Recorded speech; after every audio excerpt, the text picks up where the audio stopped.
আমি একটা মেয়েকে বিয়ে করতে চাই আর মেয়েটাও আমাকে বিয়ে করতে চায়, কিন্তু ফ্যামিলি মানে না। এখন আমাদের করণীয় কি? সম্ভবত আ আপনারা বিবাহ পূর্বের যে সম্পর্ক, সে সম্পর্কে জড়িয়ে গেছেন। বিবাহের পূর্বে আ কোনো ছেলের সাথে কোনো মেয়ের এ ধরনের রিলেশন বা সম্পর্ক তৈরি করা গুনাহের কারণ এবং এটি এক ধরনের জেনা।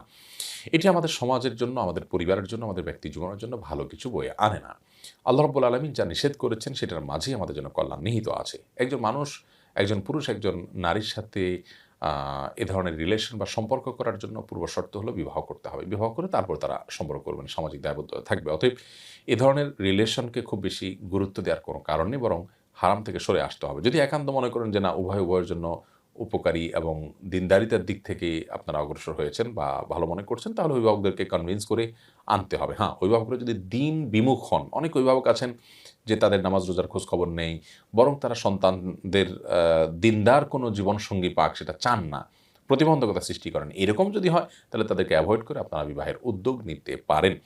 তবে যথাসম্ভব পারিবারিকভাবে বিবাহের আয়োজন করা ভালো, তাদেরকে কনভিন্স করার সর্বাত্মক চেষ্টা করা ভালো। যদি দেখেন যে তারা আপনার ভালোর জন্যই পরামর্শ দিচ্ছে না করার, তাহলে সেক্ষেত্রে বেশিরভাগ ক্ষেত্রেই আপনার আমাদের এই সমস্ত আপনার ডিসিশনগুলো নেওয়ার আগে বারবার আমাদেরকে চিন্তা করতে হবে।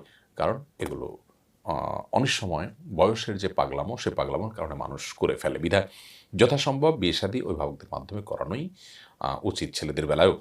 আ কারণ কোরআন কারিমে আল্লাহ তাআলা অভিভাবকদেরকে নির্দেশ করেছেন, "ওয়া আনকিহুল আয়ামা মিনকুম ওয়াস-সালিহিনা মিন ইবাদিকুম ওয়া ইমামিকুম।" আল্লাহ তাআলা এখানে অভিভাবকদের নির্দেশ করেছেন যে তোমাদের অধীনস্থ ছেলে-মেয়েদেরকে তোমরা বিবাহ দাও। অতএব এটি তাদের মাধ্যমে করার চেষ্টা করবেন যথাসম্ভব।